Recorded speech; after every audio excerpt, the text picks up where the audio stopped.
Hey, what's up guys? It's Rail Chief here. I just got home from work today and I decided to make a little video for you guys.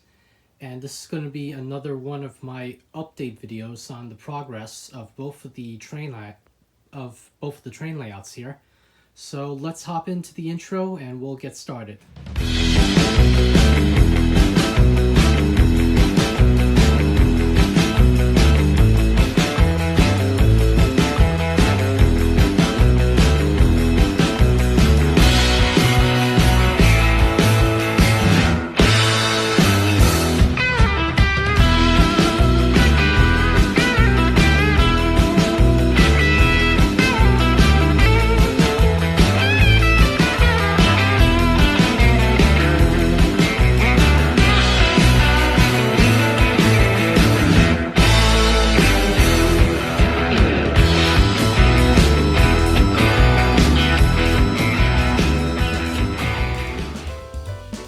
Alright, so starting off with the bottom of the layout here, I have done a little bit of rewiring of the layout here, and I replaced the old wire, as you can see, with this more thin telephone wire, I guess you could call it. I'm not really sure what the technical name is for this wire, but it's exactly the type of wire that I was looking for when I was going to rewire the track on the layout here. So as you can see, I made sure that the wire was color coded. As you can see, the blue wire is connecting to the blue wire, which is connected to the transformer, as well as the white wire, which is connected to the other white wires on the bottom of the train layout.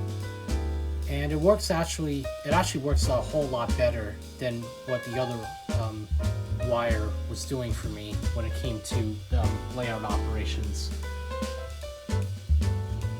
Alright, moving down to the bottom right side of the train table here, I got this little flip switch that I rewired recently. Now, I'm not sure if I talked about this in one of my previous videos, but this switch here is for emergency reasons.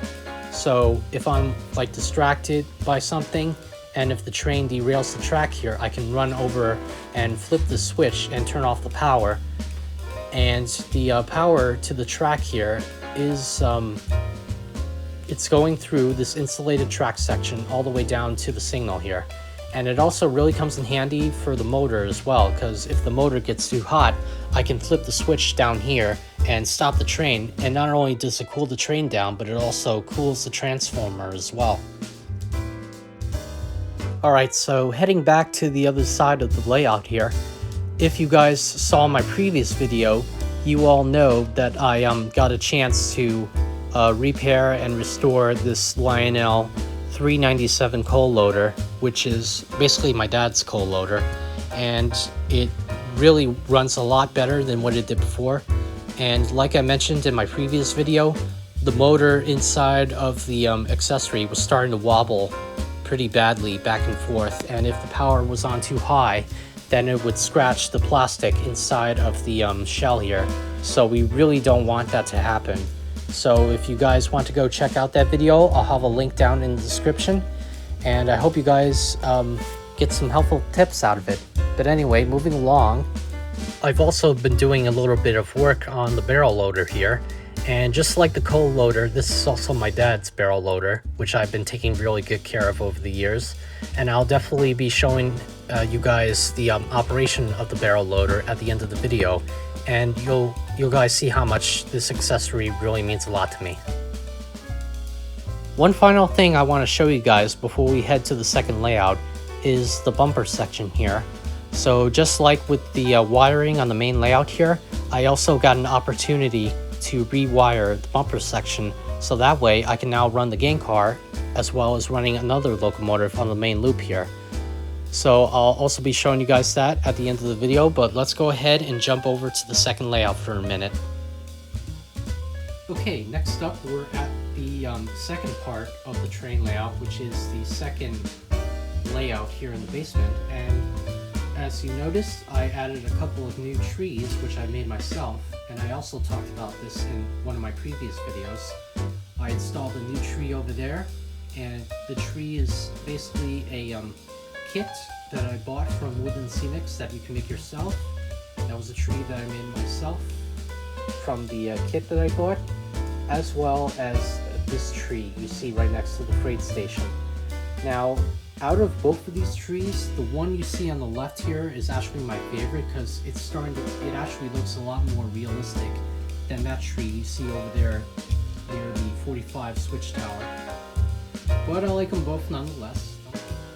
Alright, so we're back here in the siding behind the freight station, and as you can see, I installed the new tree in front of the Lionel water tower here, and it doesn't look bad, but I wish I could have added a couple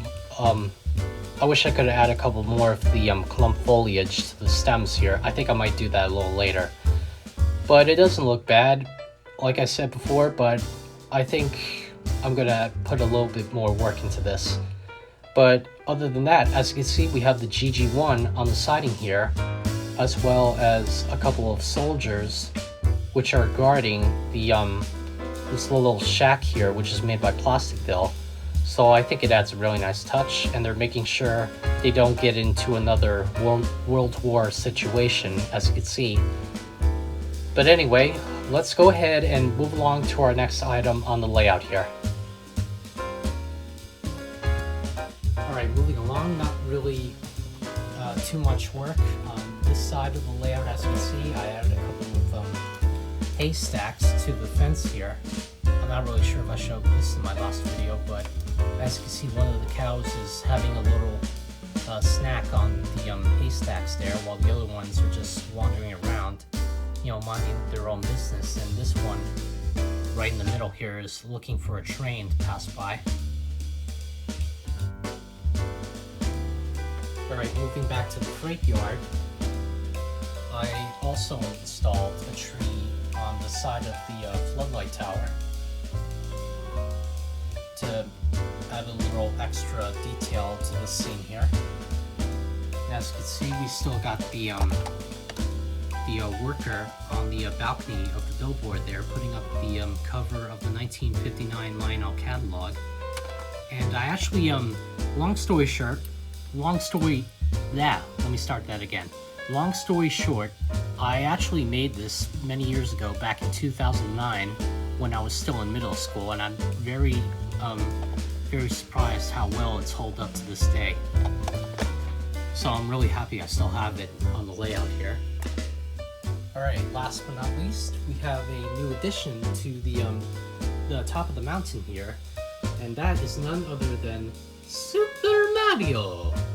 And I apologize for my weird Super Mario accent, but here he is.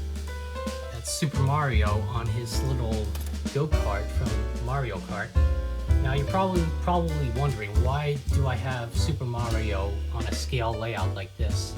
Well, mainly because, for a couple of reasons. One, I don't really play video games that much anymore, but I do love Super Mario, and he was my first introduction into video games. And the second reason is because he actually fits the size of my layout pretty well, because if you look pretty closely, you'll notice that he's almost true to O scale, and that's actually the reason why I bought him for, is to not only have a little touch of nostalgia on my layout from a game that I always loved from my childhood, but also to have a scale figure on my layout. Because if you look in other places like Target or Walmart, and you see a lot of Mario action figures, they're not really true to scale.